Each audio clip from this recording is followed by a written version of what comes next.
Hi అండి. ఈరోజు శనగపప్పు బీరకాయ టమాటో.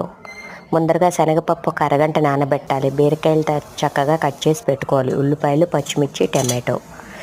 శనగపప్పు కొంచెం ఆయిల్లో వేయించి ఉల్లిపాయ, పచ్చిమిర్చి, టమాటో వేసి బాగా రోస్ట్గా వేయించిన 5 నిమిషాల తర్వాత వాటర్ వేసుకోవాలి. వాటర్ వేసుకున్న 10 నిమిషాలకి బీరకాయ ముక్కలు వేసుకోవాలి. బీరకాయ ముక్కలు వేసిన వెంటనే ఉప్పు, కారం వేసి మూత పెట్టుకోవాలండి. శనగపప్పులో జీలకర్ర వేసి ఉడకపెట్టుకోవాలి. అలా 10 నిమిషాలు ఉడికిన తర్వాత ఎల్లుల్లిపాయ, ఎండుమిర్చి, కరివేపాకు, చక్కటి ఇంగువతో తాలింపు వేసుకోవాలండి. అలా తాలింపు వేసుకున్న తర్వాత ఇంకొక 10 నిమిషాలు దగ్గరగా అవ్వాలి. ఇది వాటరీగా ఉంటే బాగుండదు, కొంచెం ముద్దగా ఉండాలి. శనగపప్పు హాఫ్ బాయిల్ మాత్రమే అవ్వాలండి. దీనికి పాపడ్స్ నంజుకు పెట్టుకుంటే ఉంటుందండి, భలే ఉంటుంది. శనగపప్పు బీరకాయ ట్రై చేయండి ఫ్రెండ్స్, మీరు కూడా. బాయ్.